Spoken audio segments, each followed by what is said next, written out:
1వ వచనంలో 5 ప్రశ్నలు వేసుకున్నాం, లేకపోతే 5 పాయింట్లు ఆలోచించాం. కాలం, ఎవరు ప్రవచించారు, ఎవరు ఎదుట, లేదా ఎవరు ఎదుట ప్రవచించారు, ఎక్కడ ప్రవచించారు, ఎవరితో, అలాగండి 5 ప్రశ్నలు. కాలం ఏంటంటే యోధారాజు సిద్కియా ఏలుబడి 4వ సంవత్సరం 5వ నెల. ఎవరు మాట్లాడారు, ఎవరు ప్రవచించారు? గిబియోను వాడు ప్రవక్త లేదా అబద్ధ ప్రవక్త అజ్జూరు కుమారుడైన హనన్య. ఎవరి ఎదుట? యాజకుల ఎదుట, ప్రజలందరి ఎదుట. ఎక్కడ? యెహోవా మందిరంలో. ఎవరితో? నాతో ఇలాగ నేను అన్నాడు. నాతో అంటే ఇర్మియాతో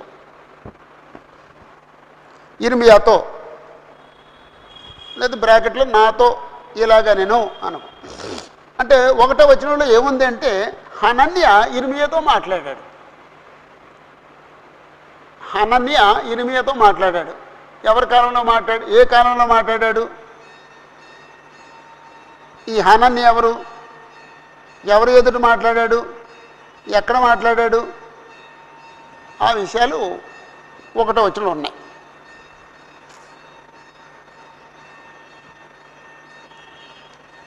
ఓకే.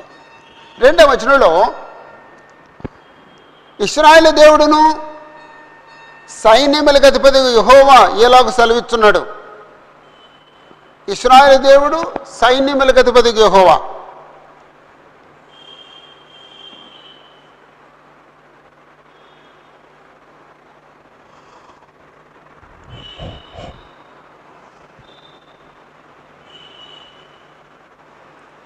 ఇది ప్రవక్త అయిన ఇర్మియా వాడిన ఇవి ఇర్మియా వాడిన పదాలు. ఇప్పుడు దేవుని ప్రవక్త ఇర్మియా ఆ పదాలు వాడాడు, అబద్ధ ప్రవక్త ఆ పదాలు వాడాడు. అబద్ధ ప్రవక్త బాగానే ఉంటాడు, కానీ సామాన్య ప్రజలు ఈయన కూడా దేవుని ప్రవక్తేమో అని భ్రమపడతారు. కానీ ఆయన దేవుని ప్రవక్త అని నమ్మారు. ఆయన చెప్పేదానికి ఈయన చెప్పేదానికి వ్యత్యాసం ఉంది. అప్పుడు అది నమ్మాలి, ఇది నమ్మాలి. అది స్ట్రగుల్ అనమాట అండి. భయంకరమైన పరిస్థితి అండి ఆ కాలంలో ప్రజలది. ఇలా వచ్చేయండి కదా, ఆ కాలంలో ప్రజలది భయంకరమైన పరిస్థితి అండి. రైట్. ఇశ్రాయేలు దేవుడును సైన్యములకు అధిపతి యెహోవా ఎలాగ సెలవిస్తున్నాడు. ఏమని సెలవిస్తున్నాడు? నేను బబులోను రాజు కాడిని విరిచి ఉన్నాను. అంటే బబులోను రాజు కాడి అన్నాడంటే 27 అధ్యాయానికి కంటిన్యూషన్ అనమాట అండి. ఇది 27 అధ్యాయంలో కాడిని గురించి ఉంది, 28 అధ్యాయంలో కూడా కంటిన్యూ అవుతుంది. విరిచి ఉన్నాను,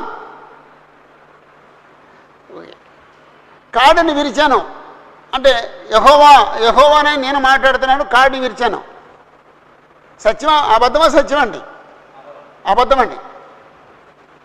కాడిని నియమించినట్టు దేవుడు ఎందుకు విరుస్తాడు? ఒకవేళ ఎప్పుడు విరుస్తాడు? 70 సంవత్సరాలు కంప్లీట్ అయితే విరుస్తాడు. 70 సంవత్సరాలు కంప్లీట్ కాకుండా విరవడం. అలాగండి. 3వ వచనం.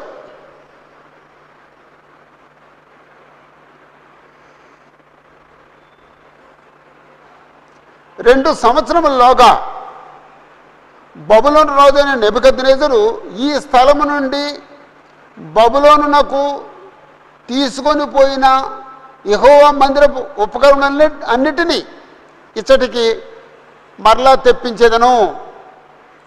1, బబులోను రాజు కాడిని విరిచేస్తాను. 2 సంవత్సరాల్లోగా బబులోను రాజు అయిన నెబుకద్నెజరు ఈ స్థలంలోంచి తీసుకెళ్ళిన ఉపకరణాలని నేను మరలా రప్పిస్తాను. అది 2వ విషయం.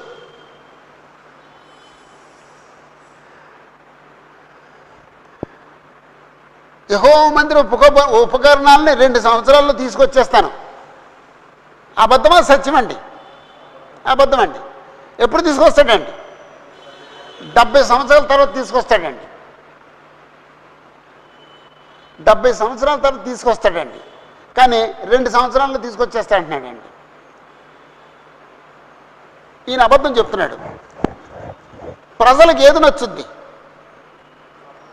ఇదే నచ్చుద్దండి. 70 సంవత్సరాల తర్వాత దేవుడు తీసుకొస్తాడు అనేదానికంటే 2 సంవత్సరాల్లో వచ్చేద్ది అనేది ప్రజలు నచ్చుద్ది. అబద్ధమే నచ్చుద్ది. నువ్వు అతి జాగ్రత్తగా బ్రతికితే తప్ప పరలోకానికి వెళ్ళవు అనేది నచ్చుద్దా? ఎలా బ్రతికినా పర్లేదు బ్రదరు, దేవుడు ప్రేమ స్వరూపి, ఎలా బ్రతికినా సరే పరలోకానికి వెళ్ళిపోతావు, అది నచ్చుద్దా? ఎలా బతికినా సరే పరలోకానికి వెళ్ళిపోతావు అనేది నచ్చుద్దండి. అబద్ధమే నచ్చుద్ది మనుషులకి. ఇక్కడ కూడా అబద్ధమే ప్రజలకు నచ్చుద్ది. 4వ వచనం, బబులోను రాజు కాడిని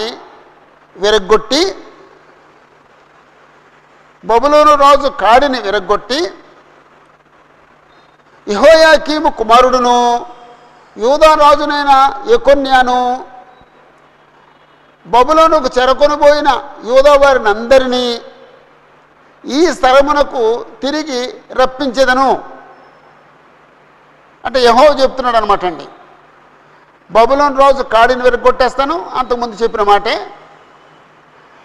కీము కుమారుడైన యెకొన్యాను బబులోనుకు చెరకొనిపోయిన యూదులందరినీ ఈ స్థలానికి నేను తిరిగి రప్పిస్తాను.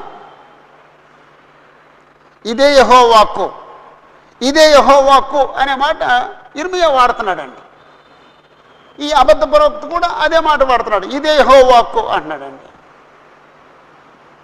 అంటే కొంచెం మనం జాగ్రత్తగా ఆలోచించగలిగితే ఆ కాలంలో ప్రజల పరిస్థితి భయంకరం అండి. ఎవరిని నమ్మాలో తెలియని పరిస్థితి అండి. మాటలు వింటే ఇద్దరు మాటలు ఒకలాగా ఉన్నాయండి. బోధలో మాత్రం కొంచెం తేడా ఉందండి. ఆ చెప్పే ఫోర్సు ఇద్దరిదే సమానంగా ఉందండి. ఇక ప్రజలు ఆలోచించుకోవాలండి, ప్రజలు నిర్ణయించుకోవాలండి. దేవుడు ప్రజలకి కనువిప్పు కలుగు చేయాలండి. సత్యానికి అసత్యానికి ఉండే వ్యత్యాసాన్ని చూడగలిగిన శక్తిని దేవుడు వాళ్ళకి ఇవ్వాలండి. ఓకే, మొదటి వచనంలోనేమో హనన్య ఇర్మియాతో మాట్లాడట, 2వ వచనంలోనేమో బబులోను రాజు కాడిని విరిచేస్తాను అని హనన్య అబద్ధం చెప్పటం, 3వ వచనంలోనేమో 2 సంవత్సరాల్లోగా మందిర ఉపకరణాలన్నీ కూడా నేను మరలా రప్పించేస్తాను, అబద్ధం. 4వ వచనంలోనేమో 4 మాటలు మాట్లాడాడండి. బబులోను రాజు కాడిని విరగొట్టి కీము కుమారుడైన కీనును బబులోనుకు చెరపోయిన యూదులందరినీ ఈ స్థలానికి తిరిగి రప్పిస్తాను, ఇదే యెహోవా వాక్కు. అప్పుడు ఈ 4 వచనాలకి ఓ పేరు పెట్టుకోవాలండి.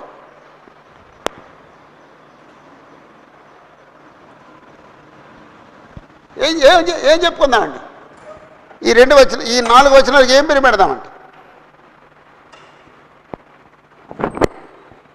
చెరకు వెళ్ళిన వారు 2 సంవత్సరములలోగా తిరిగి వచ్చేదరని హనన్య అబద్ధము చెప్పుట. చెరకు వెళ్ళిన వారు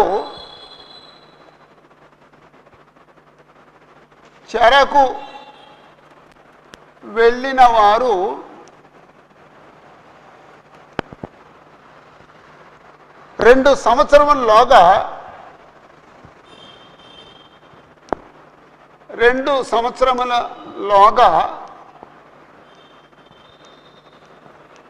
తిరిగి వచ్చేదరని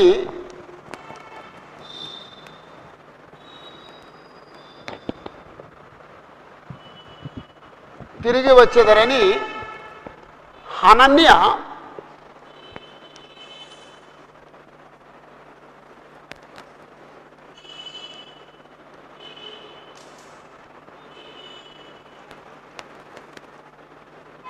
అబద్ధము చెప్పుట.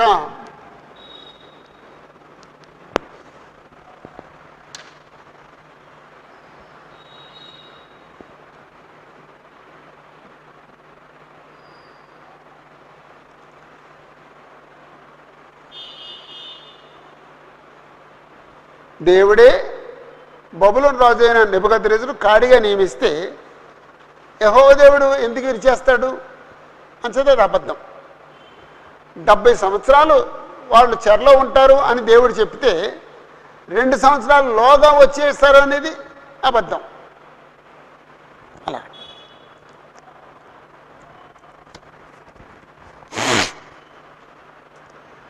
అక్కడ యాజకులు ఉన్నారు, ప్రజలందరూ ఉన్నారు. ఇర్మీయాతో మాట్లాడుతున్నాడు. అప్పుడు మరి ఇర్మీయా ఏమంటాడండి?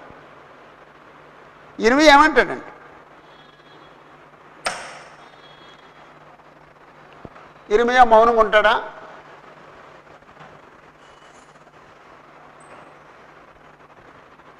అప్పుడు ఇర్మీయా ఏమన్నాడో చెప్తున్నాడండి. 5వ వచనం నుండి 9వ వచనం వరకు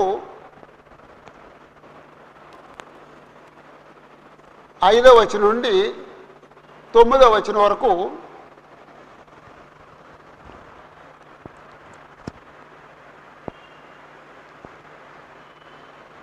హనన్యాకు ఇర్మీయా చెప్పిన సమాధానము.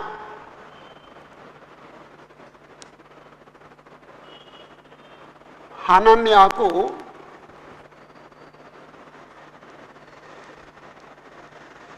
ఇర్మీయా చెప్పిన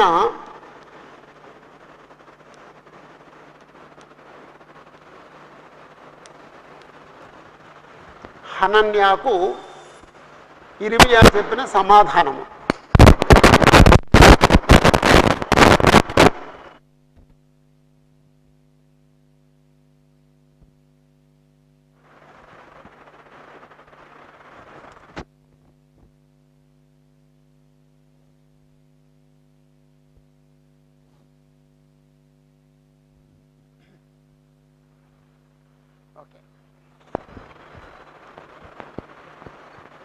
మొదట అంటాడు,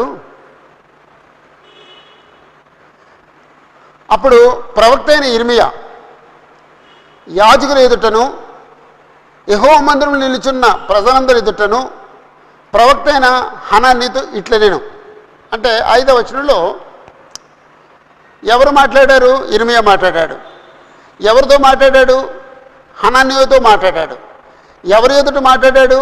యాజకుల ఎదుటను యెహోవా మందిరంలో నిల్చున్న ప్రజలందరూ ఎదుటను. ఎక్కడ మాట్లాడాడు? యెహోవా మందిరంలో మాట్లాడాడు. అంటే అది 5వ వచనాన్ని అలా 4 ప్రశ్నలు వేసుకుని మనం రాసుకోవచ్చు. అప్పుడు ఏమని మాట్లాడాడు?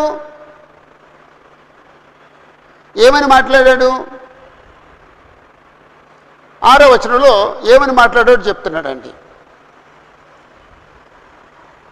అలాగున జరుగునుగాక. ఎలాగున? 2 సంవత్సరాల్లో చెరకు వెళ్ళిన వారు తిరిగి వచ్చేయటం కంటే అంతకంటే గొప్ప సంగతి ఉంది. అలా జరుగునుగాక ఆమెన్ అన్నాడు అనమాట. అలాగ జరుగునుగాక అంటే ఆమెన్ అని అర్థం అండి. ఆమెన్, అలా జరుగునుగాక. యెహోవా అలాగుననే చేయునుగాక. యెహోవా మందిరపు ఉపకరణములన్నింటినీ చెరగొనిపోయిన వారిని చెనగొనిపోబడిన వారినందరినీ యెహోవా బబులోను నుండి ఈ స్థలమునకు తెప్పించి నీవు ప్రకటించిన మాట నెరవేర్చునుగాక. అంటే ఆ మాటను బట్టి అలా జరిగితే మంచిదే అన్నాడండి. అలా జరుగునుగాక అంటే అలా జరిగితే మంచిదే, కానీ అలా జరగదు. అలా జరగదు, అది అబద్ధం. కానీ అలా జరిగితే మంచిదే. అంతకంటే ఇంకా గొప్ప సంగతి ఏముంది? 70 సంవత్సరాలు చేరని 2 సంవత్సరాలు దేవుడు ముగించేస్తే అంతకంటే గొప్ప సంగతి ఏముంది?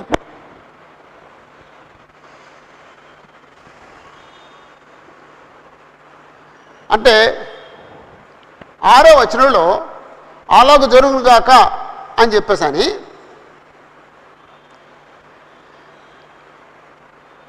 ఆయన చెప్పాల్సింది చెప్తున్నాడండి. ఏం చెప్తున్నాడు?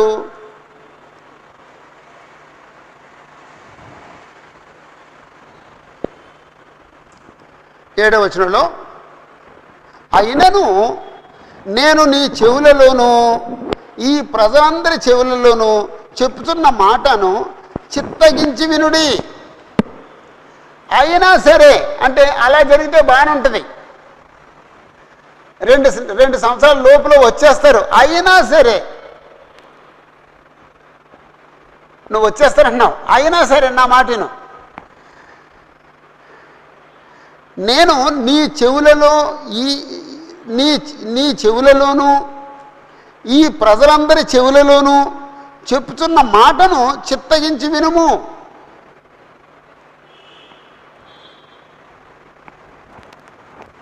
బ్రదరు, బబులోను చెరకాలం ఎంత అండి? ఎన్ని సంవత్సరాలండి? బబులోను చెరకాలం ఎన్ని సంవత్సరాలండి?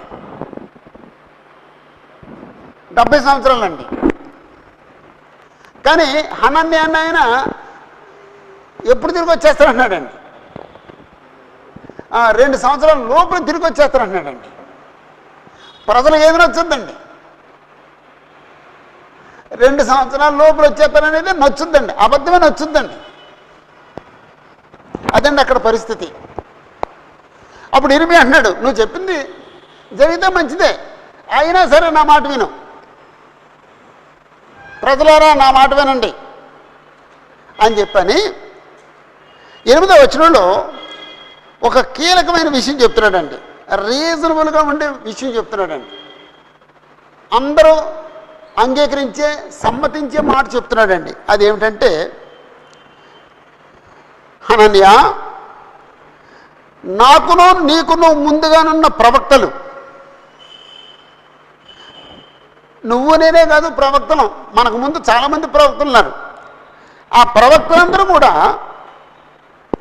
అనేక దేశములకు మహారాజ్యములకు విరోధముగా యుద్ధములు జరుగుననియు, కీడు సంభవించిననియు, తెగులు కలుగుననియు పూర్వకాలమందు ప్రకటించుచూ వచ్చిరి. నువ్వే కాదు ప్రవక్తవే, నేనే కాదు, మనకు ముందు చాలామంది ప్రవక్తలు ఉన్నారు. వాళ్ళందరూ ప్రవచించారు.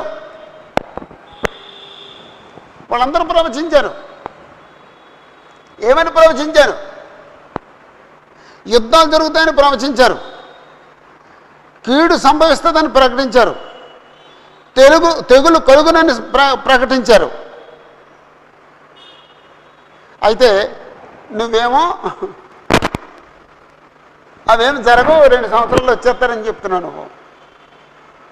కాబట్టి అంతకుముందు చెప్పిన ప్రవక్తల మాటలన్నీ ఏమవ్వాలి? ఒకవేళ 2 సంవత్సరాల్లోనే వాళ్ళు వచ్చేస్తే అంతకుముందు ప్రవక్తలు చెప్పిన మాటలన్నీ ఏమవ్వాలి? 9వ వచనం, అయితే క్షేమము కలుగునని ప్రకటించు ప్రవక్త ఉన్నాడే. ఎవరండి ఆయన? హనన్యా ప్రవక్త ఉన్నాడే, నువ్వే. అతని మాట నెరవేరిన ఎడల యెహోవా నిజముగా అతని పంపినని ఒప్పుకొనదగునని ప్రవక్త ఇర్మియా చెప్పగా, ఇప్పుడు హనన్యా చెప్పింది రైటో తప్పో ఎలా తెలుస్తుందండి? నెరవేరితే తెలుస్తుందండి. ఎప్పట్లో నెరవేరుద్దండి? ఎన్ని సంవత్సరాలు పడుతుందండి ఈయన చెప్పింది రైట్ అని తెలిసిపోవటానికి? 2 సంవత్సరాలు తేలిపోద్దండి. ఇర్మియా చెప్పింది రైట్ అని తేలటానికి ఎన్ని సంవత్సరాలు పడుతుందండి? 70 సంవత్సరాలు పడుతుందండి. ఇర్మియా చెప్పింది రైటా తప్ప తేలటానికి 70 సంవత్సరాలు పడుతుందండి. హనన్యా చెప్పింది రైటా తప్ప తేలటానికి 2 సంవత్సరాలు పడుతుందండి. 2 సంవత్సరాల లోపే సరే 2 సంవత్సరాలు పడుతుందండి. అంచేత ఎంత రీజనబుల్గా మాట్లాడాడంటే, అయితే క్షేమము కలుగునని ప్రకటించు ప్రవక్త ఉన్నాడే, అతని మాట నెరవేరిన ఎడల, అంటే నెరవేరిన ఎడల అనే మాట గుర్తుపెట్టుకోండి. నెరవేరిన ఎడల ఆ పక్కన రాసుకోండి, 2 సంవత్సరముల్లో 2 సంవత్సరముల్లో అని రాసుకోండి. 2 అంటే సరిపోతాయి.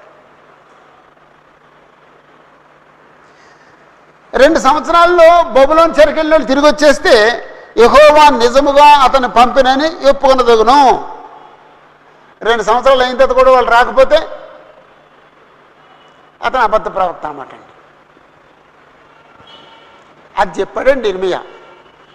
కాబట్టి హనన్యాకు ఇర్మియా చెప్పిన సమాధానము అని రాసుకున్నాం అండి. ఇంకా వాళ్ళందరూ అక్కడే ఉన్నారండి. యాజకులు ఉన్నారు, మందిరానికి వచ్చిన యెరూషలేము దేవాలయానికి వచ్చిన ప్రజలు ఉన్నారు, హనన్యా ఉన్నాడు, ఇర్మియా ఉన్నాడు, ఇంకా అక్కడే ఉన్నారండి. అప్పుడు హనన్యా మాట్లాడుతున్నాడండి.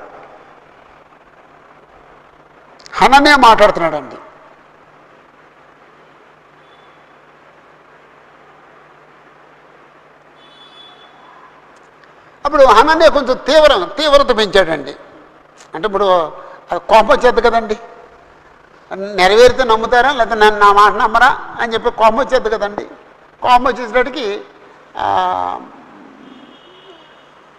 ఇర్మియా మెడ మీద కాడి ఉందండి, ఆ కాడిని తీసి విరిచేసాడండి. అంటే ఇప్పుడు చూస్తున్న ప్రజలకు ఎలా ఉంటుందండి, చాలా తీవ్రంగా చెప్తున్నాడు. ఏం చెప్పిందో రైట్ అనిపిస్తుంది అన్నమాట, ఇంకా తీవ్రంగా ఉంటుందండి. 12వ వచనం, ప్రవక్త అయిన ఇర్మియా మెడ మీద ఉన్న కాడిని విరిచిన తర్వాత సారీ 12వ వచనం కాదు 10వ వచనం అండి. ప్రవక్త అయిన ఇర్మియా మెడ మీద నుండి ఆ కాడిని తీసి దాన్ని విరిచి, అంటే ఇర్మియా ఫిల్మ్ ఒకటి ఉందండి, ఒకసారి ఎప్పుడు వీలైతే మీరు చూడండి. ఆ ఫిల్మ్ చాలా బాగుందండి. ఆ ఫిల్మ్లో అయితే ఆ మెడ మీద తీసి విరవడండి, ఆ మెడ మీద ఉండగానే కొట్టేస్తాడండి, కత్తి తీసి కొడితే ఇరిగిపోద్దండి. అంటే ఆ మెడ మీద ఉండగా కత్తితో కొడితే ఈ వ్యక్తికి దెబ్బ తగులుతుందండి, ఇర్మియాకి దెబ్బ తగులుతుందండి. అంత తీవ్రంగా చూపించాడండి. ఓకే, అంటే 10-11 వచనాల్లో 10-11 వచనాల్లో హనన్యా కాడిని విరిచి చెప్పిన మాటలు.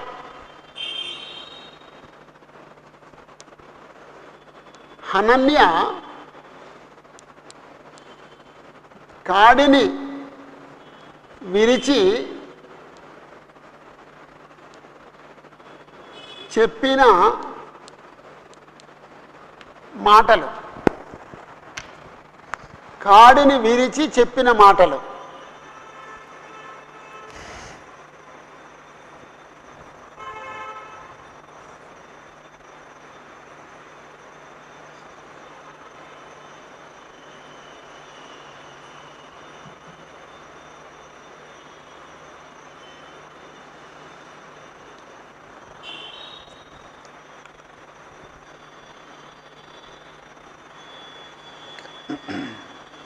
పది 11 వచనాలు. ప్రవక్త అయిన హనన్యా ప్రవక్త అయిన ఇర్మియా మెడ మీద నుండి ఆ కాడిని తీసి దాన్ని విరిచి ప్రజలందరి ఎదుట ఇట్లే యెహోవా ఇలాగ సెలవిస్తున్నాడు. అదిగో నేను చెప్పేది ఏంటంటే బాగుండండి, యెహోవా ఇలాగ సెలవిస్తున్నాడు అంటున్నాడండి. 2 సంవత్సరంలోగా నేను బబులోను రాజైన నెబుకద్నెజరు కాడిని సర్వజనముల మెడ మీద నుండి తొలగించి దాన్ని విరిచివేసేదను. 2 సంవత్సరాల్లోగా బబులోను రాజైన నెబుకద్నెజరు యొక్క కాడిని సర్వజనుల మెడ మీద నుండి తొలగించేస్తాను, దాన్ని విరిచివేస్తాను అని ప్రవచించాడండి. అప్పుడు ఇర్మియా అక్కడి నుంచి వెళ్ళిపోయాడండి.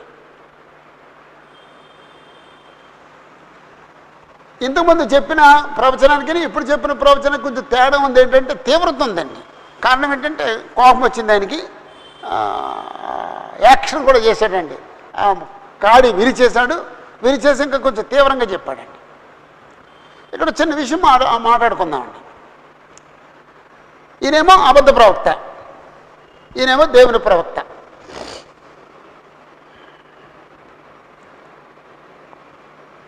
ఇప్పుడు హనన్య ఇర్మియాతో నువ్వు చెప్పింది తప్పు అన్నాడు అనుకోండి, ఇర్మియా ఎలా ఫీల్ అవుతాడండి? యెహోవా చెప్పింది తప్పు అంటున్నావు అని ఫీల్ అవుతాడండి. ఒకవేళ ఇర్మియా హనన్యతో నువ్వు చెప్పింది తప్పు అన్నాడు అనుకోండి, హనన్య ఎలా ఫీల్ అవుతాడండి? అదిగో నేను చెప్పింది తప్పు అంటావా అని ఫీల్ అవుతాడండి. ఇద్దరికి తేడా ఉందండి. నేను చెప్పింది తప్పు అంటావా అంటాడండి ఈయన. ఈయనేమంటాడండి? యెహోవా చెప్పింది తప్పు అంటావా అంటాడండి ఈయన. ఎవరికి ఎక్కువ కోపం వస్తుందండి? ఎవరికి ఎక్కువ కోపం వస్తుందండి? హనన్యకి ఎక్కువ కోపం వస్తుందండి. ఇర్మియా కోపం రాదండి. ఎందుకంటే నా మాట కాదనలేదు, నువ్వు యెహోవా మాట కాదన్నావు. నువ్వు యెహోవాకు లెక్క చెప్పుకో. ఇప్పుడు ప్రతి సువార్తికుడు, ప్రతి బోధకుడు ఇర్మియా దగ్గర పాఠం నేర్చుకోవాలండి. మీరు చెప్పిన దాన్ని ఎవరైనా కాదన్నప్పుడు అది మీ మాట కాదు, మీరు బాధపడిపోక్కర్లేదు. అది యెహోవా మాట, అది యేసు ప్రభు మాట, లేకపోతే అది పరిశుద్ధాత్ముల మాట, లేకపోతే అది అపోస్తలుల బోధ. యేసు ప్రభువును కాదన్నాడు, పరిశుద్ధాత్మను కాదన్నాడు. నువ్వెందుకు బాధపడతావు? నువ్వు కావాలంటే దుఃఖపడి ప్రార్థన చేయి. దేవుణ్ణి తిరస్కరించినందుకు దుఃఖపడి ప్రార్థన చేయి. అతనికి మారు మనసు కలగాలని, అతను రక్షించబడాలని ప్రార్థన చేయి. అంతే తప్ప అబద్ధ బోధకుడు అంతగా నువ్వు బాధపడిపోక్కర్లేదు. ఒక్కసారి ఆలోచించండి. నీ మాట నువ్వు ప్రకటిస్తున్నావా, దేవుని మాట నువ్వు ప్రకటిస్తున్నావా? వాళ్ళు తిరస్కరించింది దేవుని మాటను తిరస్కరించారా, నీ మాటను తిరస్కరించారా? నిన్ను తిరస్కరించారా, యెహోవాను తిరస్కరించారా? కాబట్టి ఇర్మియా దగ్గర ఈ పాఠం నేర్చుకోవాలండి. అంటే మనందరికీ చాలా కష్టం ఉంటుందండి. ఎవరన్నా మనం చెప్పింది కాదంటే అసలు కొత్తలు ఆడిపోతామండి. వాళ్ళు మనల్ని కాదనలేదు, మన మాట కాదనలేదు, యెహోవాను కాదన్నారండి. వాళ్ళని సత్యంలో నడిపించే పరిశుద్ధాత్మను కాదన్నారండి. కాస్త అది అర్థం అవ్వాలండి మనకి. ఓకే,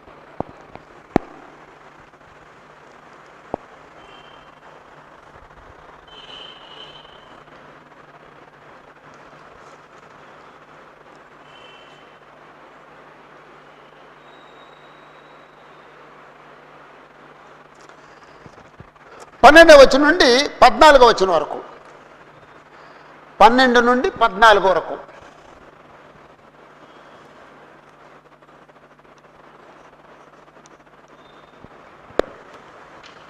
నుండి 14 వరకు.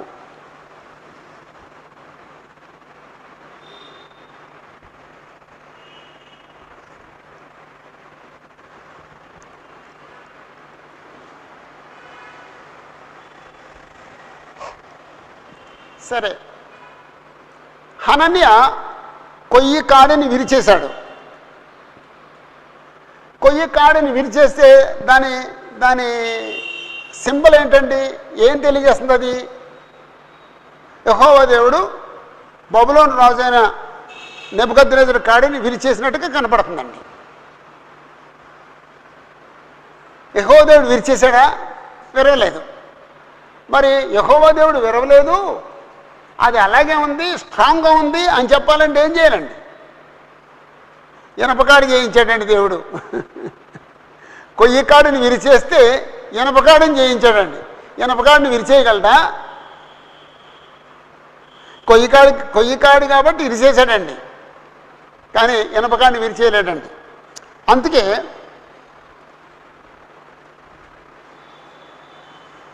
ఆ 13వ వచనంలో నీవు పోయి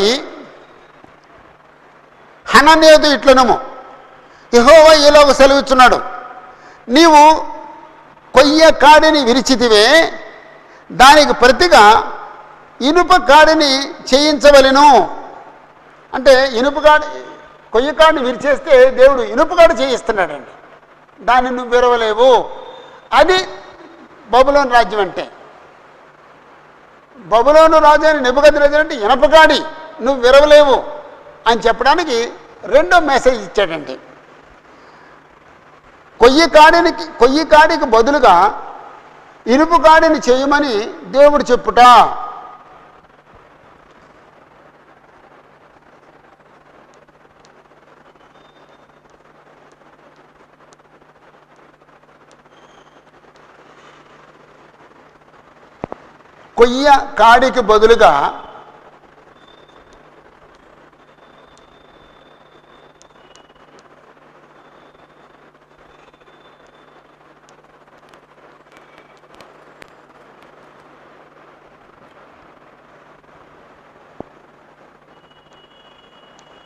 కొయ్య కాడికి బదులుగా ఇనుప కాడిని చేయమని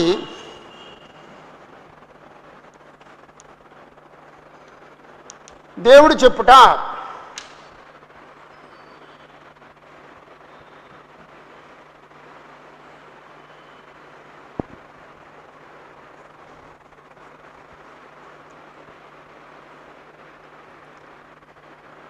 పన్నెండవ వచనం నుంచి ఇప్పుడు మళ్ళీ చదువుదామండి. ప్రవక్త అయిన హనన్య ప్రవక్త అయిన ఇర్మియా మెడ మీదనున్న కాడిని విరిచిన తర్వాత యెహోవాకు ఇర్మియాకు ప్రత్యక్షమై ఇలాగూ సెలవిచ్చాను. నీవు పోయి హనన్యాతో ఇట్లనము. అంటే ఈ సంభాషణ ఇర్మియాకి హనన్యాకి మధ్య జరుగుతుందండి. ప్రజల ఆడియన్స్ ఎవరు? యాజకులు, ప్రజలందరూ, దేవాలయానికి వచ్చిన ప్రజలందరూ, వాళ్ళు ఆడియన్స్. వీళ్ళ మధ్య సంభాషణ జరుగుతుంది. యెహోవా ఇలాగ సెలవిస్తున్నాడు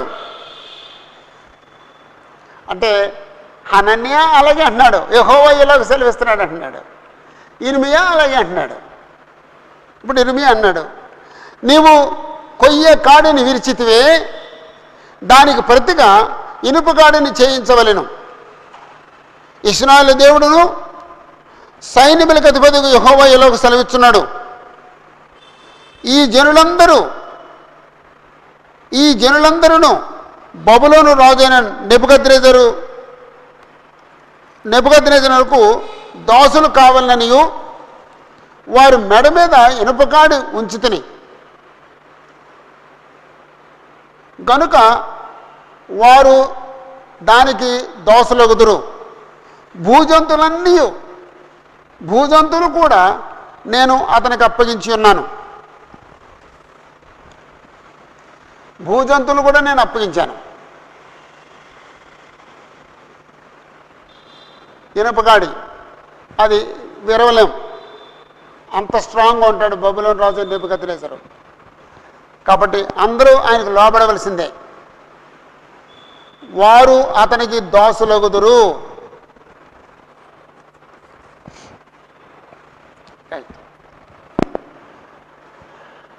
చెరకు వెళ్ళిన వాళ్ళు 2 సంవత్సరాల్లో వచ్చేస్తారు అని హనన్య అబద్ధం చెప్పాడండి. దానికి ఇర్మియా సమాధానం చెప్పాడు, నువ్వు చెప్పింది జరిగితే మంచిదే, కానీ నేను నీ చెవిలో మాట చెప్తాను విను. ప్రవక్తలంటే నువ్వు నేనే కాదు, మన ముందు చాలామంది ప్రవక్తలు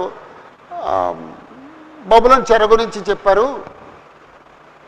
ఈరోజు నువ్వు వచ్చి అవ్వదంటే కుదరదు, అంతకుముందు చెప్పిన ప్రవక్తలు ఉన్నారు కదా చెప్పారు. అయితే ఒకవేళ నువ్వు చెప్పింది రైట్ అయితే ఎలా తెలుస్తుంది? నెరవేరితే తెలుస్తుంది. కాబట్టి ఎప్పుడు నెరవేరితే 2 సంవత్సరాల్లో తేలిపోతుంది ఈ సంగతి అన్నాడండి. అన్న తర్వాత హనన్య కోపం వచ్చేసిందండి. కోపం వచ్చి ఏం చేశాడు? కాడిని విరిచేశాడండి. దేవుడు ఊరుకుంటాడా? దేవుడేమన్నాడండి, కొయ్య కాడిని విరిచేస్తే ఇనుప కాడిని చేయించు.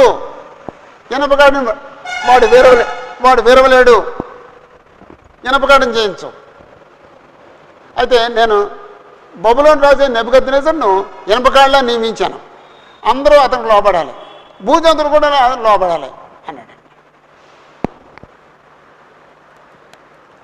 అన్న తర్వాత ఇక ఫైనల్కి వచ్చేసింది కేసు. ఫైనల్కి వచ్చేసి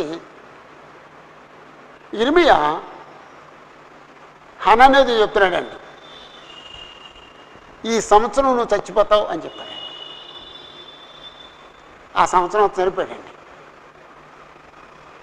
అప్పుడు ఏమవుద్ది, అతని ప్రవచనం ఏమవుద్దండి, అతనితో పాటు అతని ప్రవచనం కూడా చచ్చిపోద్దండి. ఫినిష్. 15వ వచనం నుండి 17వ వచనం వరకు.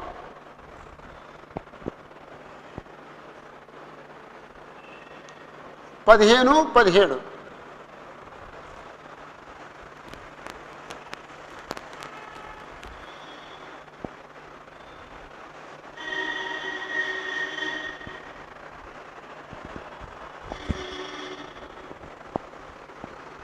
అంతటా ప్రవక్తని ఇర్మియా హనన్యాతో ఇట్లనెను, హనన్యా వినుము, యెహోవా నిన్ను పంపలేదు. ఒకవేళ అంకెలు వేసుకుంటే 1 యెహోవా నిన్ను పంపలేదు, 2 ఈ ప్రజలను అబద్ధమును ఆశ్రయింపజేయుచున్నావు, అబద్ధాన్ని ఆశ్రయించేటట్టుగా చేశావు. కాగా యెహోవా ఈ మాట సెలవిస్తున్నాడు, భూమి మీద నుండి నేను నిన్ను కొట్టివేయుచున్నాను. ఒకవేళ 3 భూమి మీద నుండి నేను నిన్ను కొట్టివేయుచున్నాను.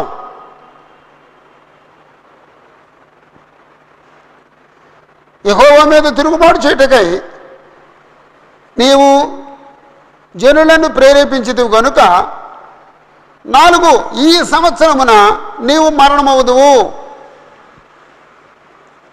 ఈ సంవత్సరమున నీవు మరణమవుదువు అని చెప్పాను.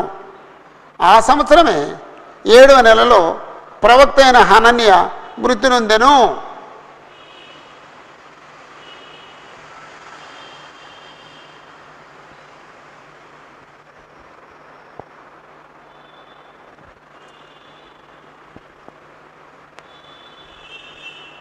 ఈ సంవత్సరమున నీవు మరణమవుదువని హనన్యతో ఇర్మియా చెప్పుట.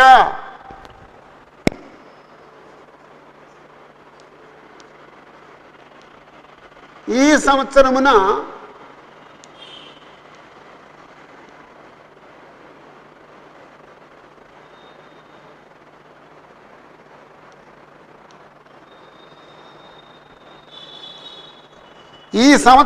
మరణమవుదువని ఇర్మియా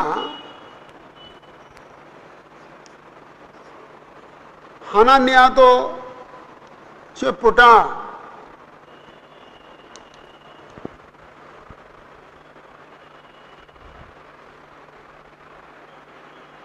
ఈ సంవత్సరం మరణమవుదువని హనన్యాతో ఇర్మియా చెప్పుట.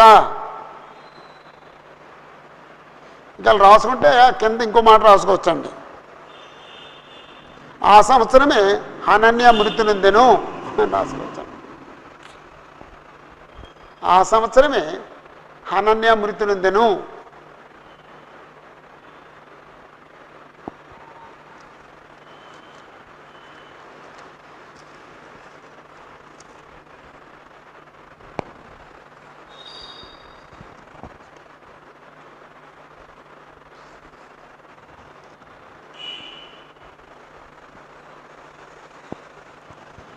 అప్పుడు ఈ యజ్ఞానికి ఏం పేరు పెట్టుకోవచ్చండి?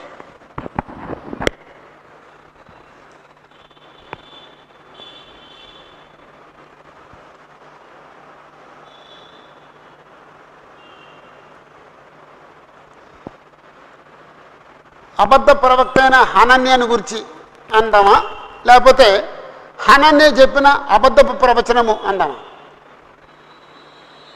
అబద్ధ ప్రవక్త అయిన హనన్యను గురించి అందాం.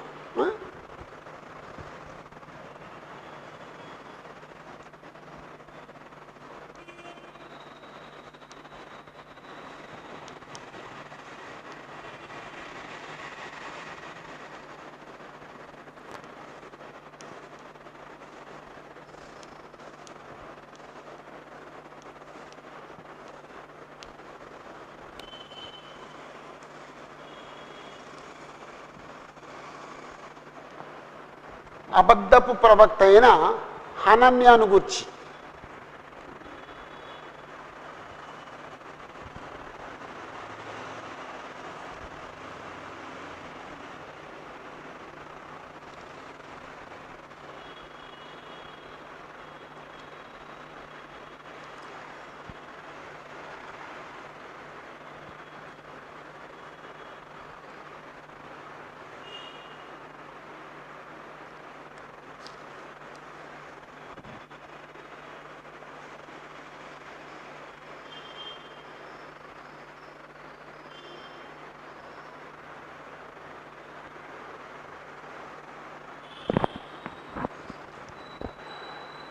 ఈ 28వ అధ్యాయంలో హనన్యాని ప్రవక్త అన్నాడండి. అంటే 28:1 గిబియోను వాడును ప్రవక్తయును ప్రవక్త అన్నాడండి.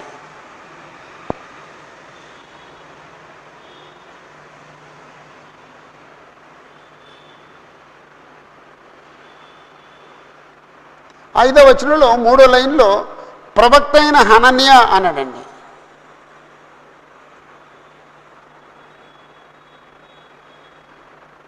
పదవ వచనంలో ప్రవక్త అయిన హనన్య ప్రవక్త అయిన ఇర్మియా మెడ మీద నుండి.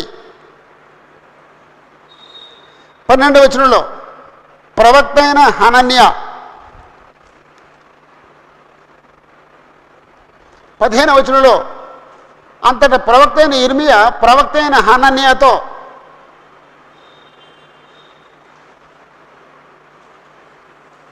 17వ వచనంలో ప్రవక్త అయిన హనన్య మృతి పొందెను. యాక్చువల్గా ప్రవక్త కాదండి, అబద్ధ ప్రవక్త అయిన హనన్య అనాలండి. అంటే ఒకవేళ ఆయన మొదటి ప్రవక్త ఏమో తర్వాత అబద్ధ ప్రవక్తగా మారిపోయాడేమో.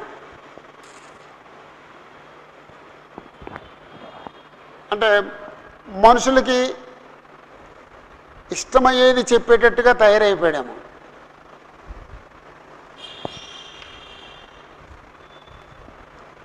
దేవుని ప్రవక్త మనుషులకి ఇష్టమైంది చెప్పడండి, దేవుడికి ఇష్టమైంది చెప్తాడు, లేక దేవుడు చెప్పమని చెప్తాడండి. అబద్ధ ప్రవక్త ఏం చేస్తాడండి? మనుషుల్ని ప్లీజ్ చేయడానికి ట్రై చేస్తాడండి. అదే తేడా అండి. మనుషుల్ని ప్లీజ్ చేసేవాడు అబద్ధ ప్రవక్త,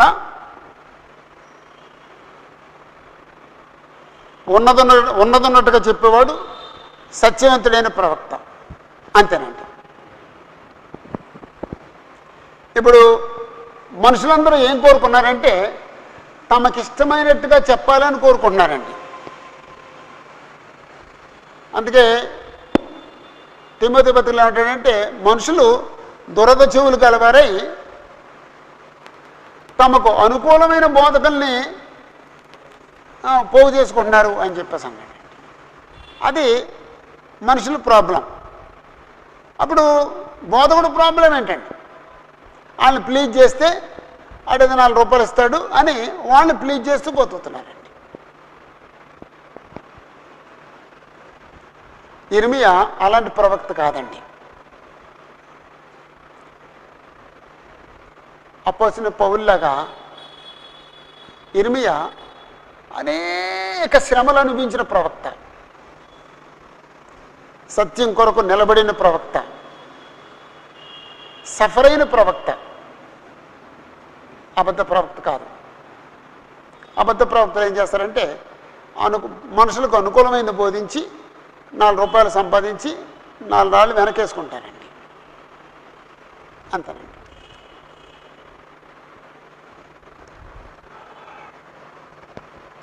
అబద్ధపు ప్రవక్త అయిన హనన్యాను గురించి హనన్య బోధ, ఇర్మియా సమాధానం, హనన్య తీవ్రత, ఆయన విరగొట్టిన కాడికి బదులుగా ఇనపకాడిని తయారు చేయమంటాం. ఆ తర్వాత చివరిగా ఇర్మియా ఈ సంవత్సరం చచ్చిపోతావు అని చెప్పేసి అంటే ఆ సంవత్సరం ఆయన చనిపోయాడు. ఇది ఒకవేళ కావాలంటే ఫోటో తీసేసుకోండి, చెరిపేస్తాం. 29 అధ్యాయాన్ని స్టార్ట్ చేస్తాం. 29 అధ్యాయాన్ని స్టార్ట్ చేస్తాం. జీవన్ నువ్వు రాసేవది తొందరగా రాసి 29 అధ్యాయం. 29 అధ్యాయం చాలా పెద్దది, కంప్లీట్ అవ్వదు. కొన్ని వచనాలు చదువుదామండి. వచ్చే వారం మిగిలిన భాగం చదువుతాం. అయిపోయింది అనుకున్నాం.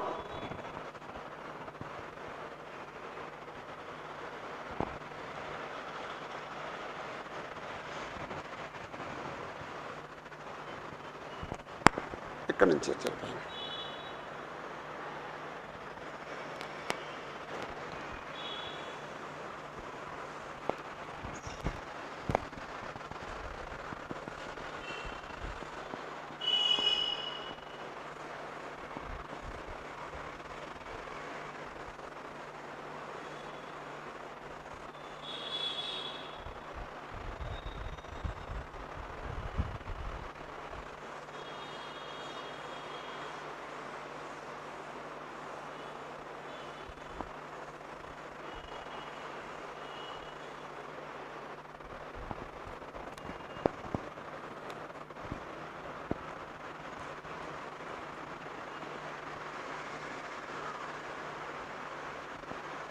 ఓకే, 29 అధ్యాయం అంటే ఇది చిన్న అధ్యాయం. అది 17 వచనాలే. 1 అవర్లో అయిపోయింది, లేకపోతే ఇంకా తక్కువే, 50 నిమిషాల్లో అయిపోయింది. అంచేత 29 అధ్యాయం సాధ్యమైతే 20 వచనాల వరకు చదవటానికి ట్రై చేద్దాం.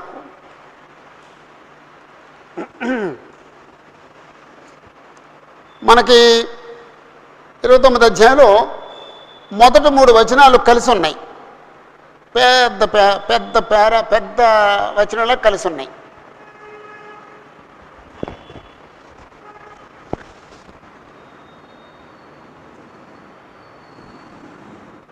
ఎవరైనా చదువుకొచ్చారండి 29 అధ్యాయం?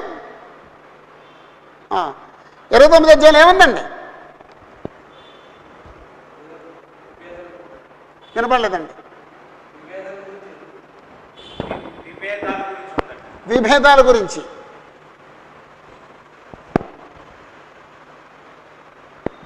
శ్రీను చదువుకొచ్చావా? నువ్వు చాలా తెలుగుగలడు. మీరు చెప్తారు కదా, నేను చదవడం ఎందుకు అన్నాడండి పెద్ద మనిషి.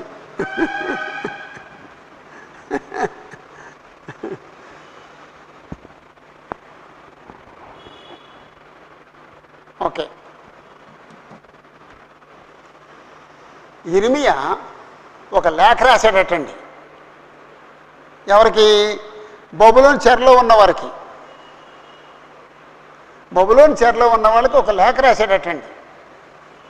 ఆ లేఖ ఇక్కడ ఉందండి. అంటే ఇర్మియా రాశాడు. అయితే ఆ లేఖ అది యెహోవా లేఖ అండి. యెహోవాయే రాయించాడండి. అయితే చేత్తో రాసినాడు ఇర్మియా, లేకపోతే చెప్పునోడు ఇర్మియా. చేత్తో రాసినోడు లేఖికుడు ఉన్నాడు ఇర్మియాకు ఒక ఆయన పేరేం పేరండి అమ్మా? ఓకే, 29 అధ్యాయం. నేను మొదటి 3 వచనాలు చదువుతాను. ఆ చదివిన తర్వాత ఒక 3 ప్రశ్నలు వేసుకుందాం. 3 ప్రశ్నలు వేసుకుని దాన్ని ఫిల్ చేయడానికి ట్రై చేద్దాం. ఓకే,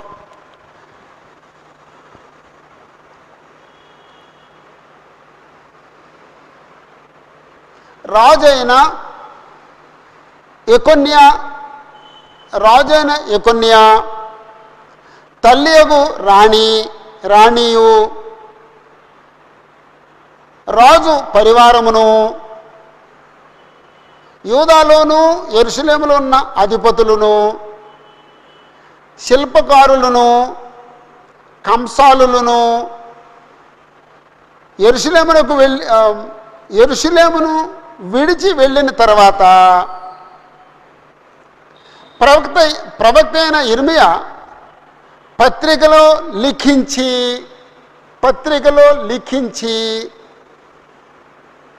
యూదా రాజైన సిద్కియా బబులోను రోజైన నెబుకద్నెజరు వద్దకు పంపిన షాపాను కుమారుడైన ఎల్యాషా చేతను హిల్కియా కుమారుడైన గెమరియా చేతను యెరూషలేములో నుండి చెరపట్టబడి పోయిన వారి పెద్దలలో శేషించిన వారికిని యాజకులకును ప్రవక్తలకును యెరూషలేము నుండి బబులోనుకు అతడు చెరగొనిపోయిన జనులందరికీ పంపించిన మాటలు ఇవే. ఇప్పుడు పెద్ద పేర, ఇది పెద్ద వచనం, 3 వచనాలు కలిసి ఉన్నాయి. సబ్జెక్ట్ ఏంటండి? యిర్మీయా పత్రికలో లిఖించి మీరు పత్రికలో లిఖించి అనే మాట గుర్తుపెట్టుకోండి.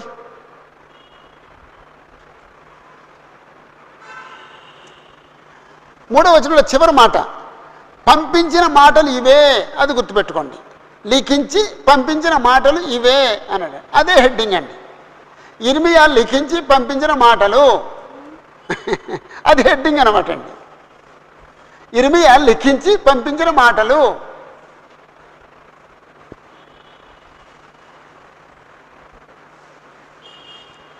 ఓకే,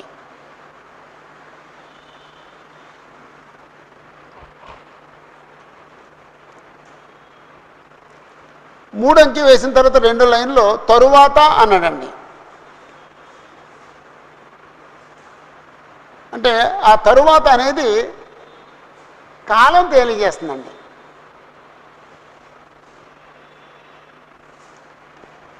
అంటే 1వ వచనంలో యిర్మీయా పత్రికలో లిఖించి పంపిన మాటలు.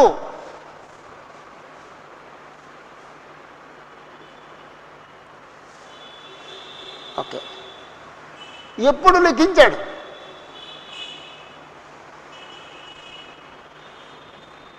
ఎప్పుడు లిఖించాడు?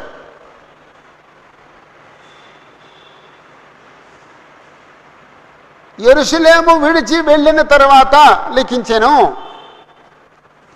యెరూషలేము విడిచి వెళ్ళిన తర్వాత అన్నాడండి. అంటే రెండవసారి లేకపోతే రెండవ తప్ప చెరకు వెళ్ళిన తర్వాత, అంటే 29 కదండి, 29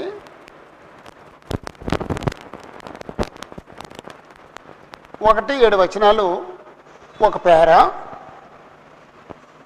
1వ వచనంలో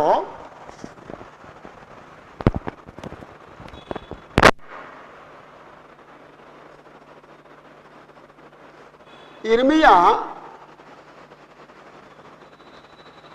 లిఖించి పంపిన మాటలు.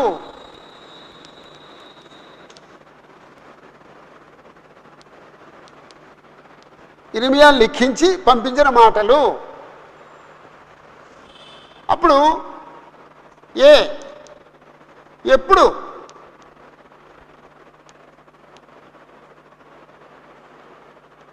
ఎప్పుడు లిఖించాడు? రెండవ దప్ప చెరకు వెళ్ళిన తరువాత.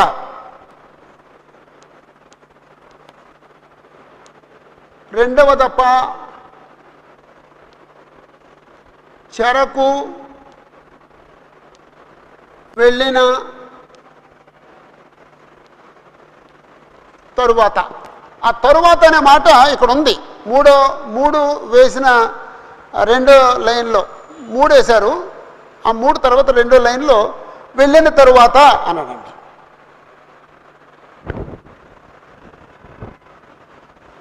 రెండవ దప్ప చెరకు వెళ్ళిన తర్వాత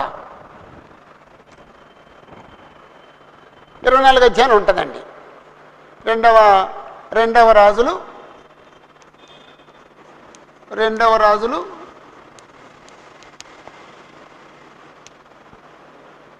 24 అధ్యాయం.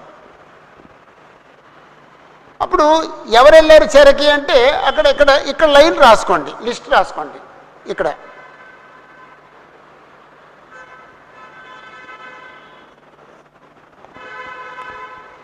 రాజైన ఎకొన్యా లేకపోతే రాజైన ఎకొన్యాయు,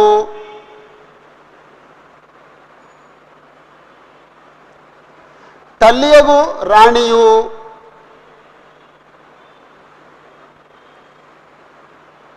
రాజ పరివారము,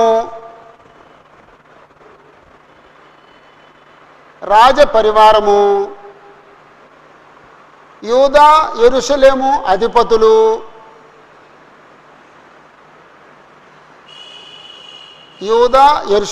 అధిపతులు, శిల్పకారులు, కంసాలులు. 6 పాయింట్లు వచ్చినాయండి.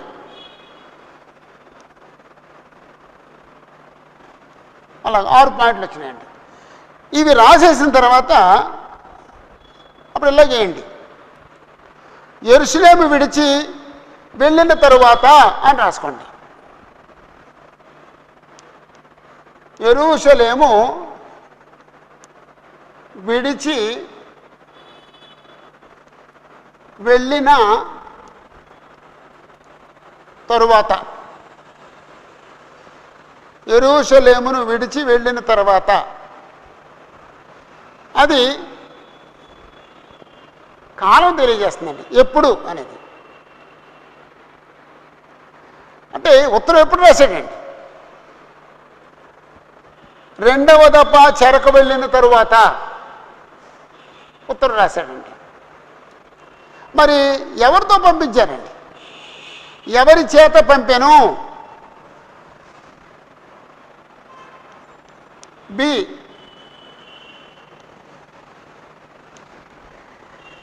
ఎవరి చేత పంపాను? మరి ఎవరో బబులోనికి ఎవరో పట్టుకెళ్ళాలి కదా. బబులోనికి ఎవరు పట్టుకెళ్ళారు ఉత్తరాన్ని?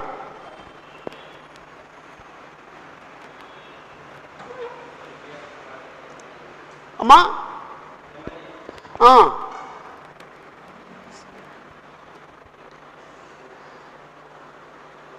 యూదా రాజైన సిద్కియా బబులోనులోనున్న బబులోను రాజైన నెబుకద్నెజరు యుద్ధకు పంపిన, అంటే సిద్కియా బబులోను రాజు దగ్గరికి ఎవరినో పంపించాడండి, వాళ్ళతో పంపించాడండి. సిద్కియా బబులోను రాజు వద్దకు పంపిన,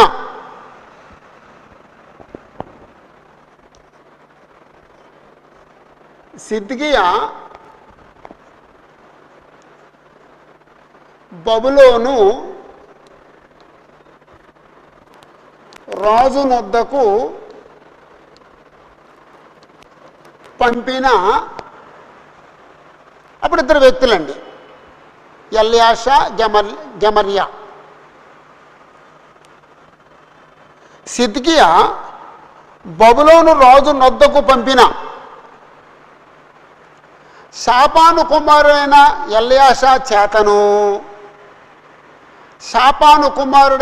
ఎల్యాషా చేతను,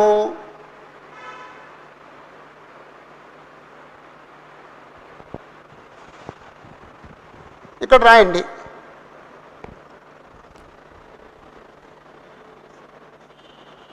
షాపాను కుమారుడైన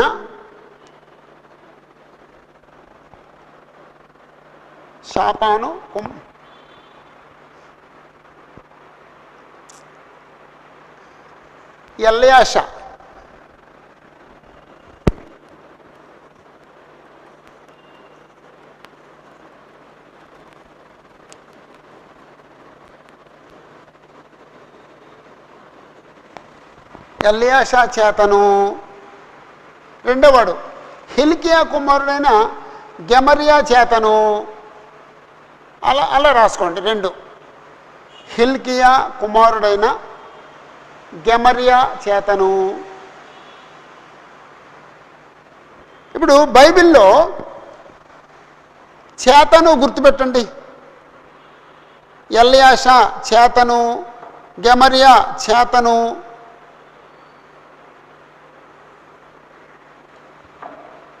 చేతను గుర్తుపెట్టారండి.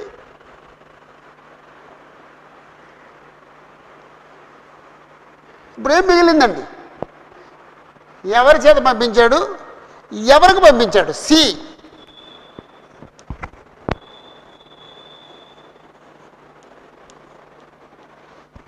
ఎవరికి పంపించాను? ఎవరికి?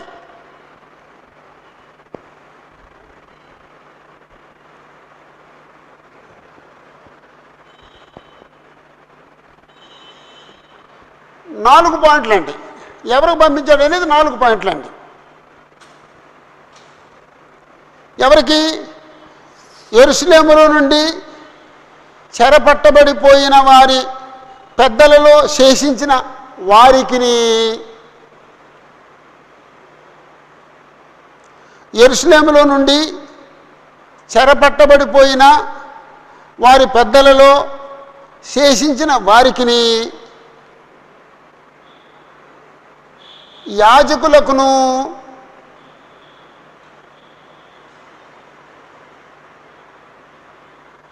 ప్రవక్తలకును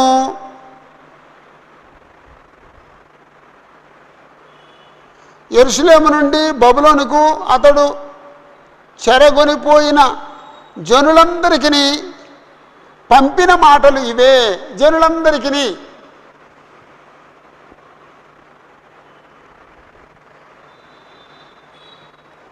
అంటే పెద్దలలో శేషించిన వారికి, ఒకటి పెద్దలలో శేషించిన వారికి, 2 యాజకులకును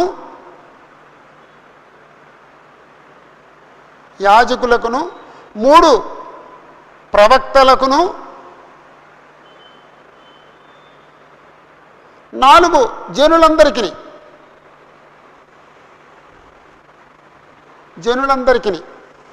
ఆ జనులందరికీ అనే మాట ఎలా చెప్పాడంటే, యెరూషలేము నుండి బబులోనునకు అతడు చెరగొనిపోయిన జనులకందరికీ అన్నాడండి.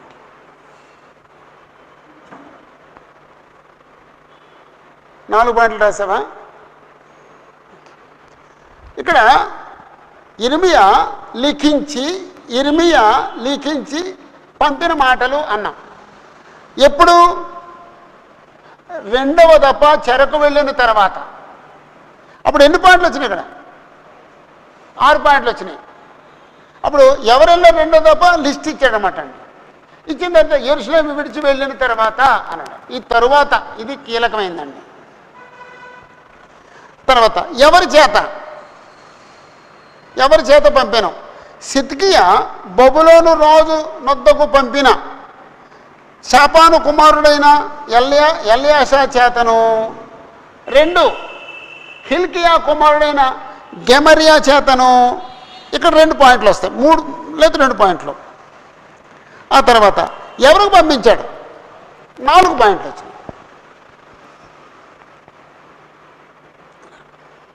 అంటే యాక్చువల్గా మరి అంటే బోర్డు మీద నేను రాయటకు లేదు, లేకపోతే ఇదంతా నేను రాసేద్దాను, ఆ చివరి రాసేద్దాను. రాయటకు లేదండి, లిమిటెడ్ ప్లేస్ అండి. మీరు రాయండి. దేవచిత్తం అయితే ఇర్మియా బుక్ వచ్చినప్పుడు ఇవన్నీ వివరంగా రాసి ఉంటాయి. ఆశపడదాం, ఆ బుక్ వస్తుందని ఎదురు చూద్దాం. అప్పుడే కాదులండి, సంవత్సరం దాటిపోద్ది. ఈ బుక్ అవ్వడానికి సంవత్సరం పడుద్ది. ఆ బుక్ రావటం మరి రాయాలి, ప్రింట్ చేయాలి, దిద్దాలి, బోల్డ్ మళ్ళీ ప్రింట్ అవ్వాలి, చాలా టైం పడుతుంది. అంటే మొదటి 3 వచనాల్లో మొత్తం ఇంత సమాచారం ఇచ్చాడనమాట అండి. అంటే మొదటి 3 వచనాలు బేస్ అండి, అయితే మొదటి 4 వచనాలు బేస్ అండి.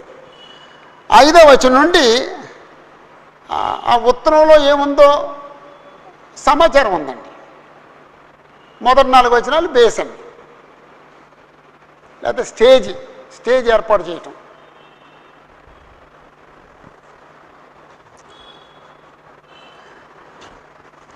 ఇరవై 3 వచనాల్లో ఎకొన్యా ఎవరు? యెహోయాకీము కొడుకు. అప్పుడు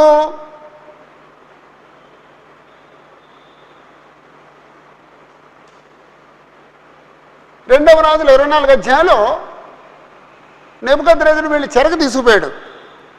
అతని తల్లి యొక్క రాణిని చెరకు తీసుకెళ్ళిపోయాడు. రాజు పరివారాన్ని చెరకు తీసుకెళ్ళిపోయాడు. యూదాలోను యెరూషలేములో ఉన్న అధిపతుల్ని చెరకు తీసుకుపోయాడు. శిల్పకారుల్ని చెరకు తీసుకుపోయాడు. కంసాలుల్ని చెరకు తీసుకుపోయాడు. ఆ యెరూషలేమును విడిచి వాళ్ళు వెళ్ళిన తర్వాత ఈ ఉత్తరం రాశాడండి. అంటే రెండవ దఫ చెరకు వెళ్ళిన తర్వాత ఇర్మియా ఈ ఉత్తరం రాశాడు. అది టైము. తర్వాత ప్రవక్త అయిన ఇర్మియా పత్రికలో లిఖించి అన్నాడండి. అప్పుడు ఎవరి చేత పంపించాడు? ఇక్కడ చేతను అని ఉంటుంది చూడండి. ఎల్యాషా చేతను, చేతను గుర్తుపెట్టండి. గెమరియా చేతను, చేతను చేతను గుర్తుపెట్టండి. అంటే ఎవరితో పంపించాడో చెప్పడానికి ఆ చేతను అనేది మనకి క్లూ అండి. యూదా రాజైన సిద్కియా బబులోనులోనున్న బబులోను రాజైన నెబుకద్నెజరు వద్దకు పంపిన షాపాను కుమారుడైన ఎల్యాషా చేతను, హిల్కియా కుమారుడైన గెమరియా చేతను ఈ ఉత్తరం పంపించాడు. ఎవరికి పంపించాడు? ఇక్కడ శేషించిన వారికిని అని ఉంటుందండి. వారికిని ఎవరికి అంటే వారికిని, శేషించిన వారికిని. తర్వాత జనులందరికిని, వారికిని జనులందరికిని. అది గుర్తుపెట్టుకుంటే ఎవరికి పంపించాడో తెలుస్తుందండి. వారికిని జనులందరికిని. అప్పుడు దాని వల్ల చదువుతాను. యెరూషలేము నుండి చెరపట్టబడిపోయిన వారి పెద్దలలో శేషించిన వారికిని, యాజకులకును ప్రవక్తలకును, యెరూషలేము నుండి బబులోనుకు అతడు చెరగొనిపోయిన జనులందరికీ పంపిన మాటలు ఇవే అన్నాడండి. బ్రదర్ క్లియర్ అయిందండి. ఎవరు రాశారు, ఎవరితో పంపించారు, ఎవరికి పంపించారు? ఓకే. 4వ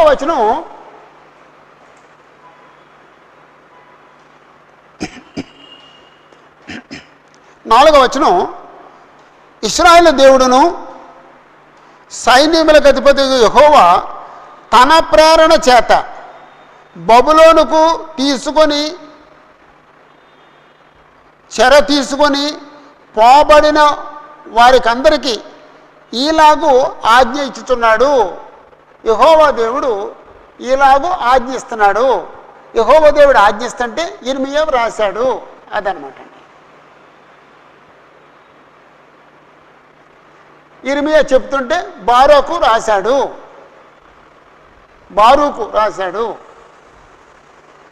ఓకే.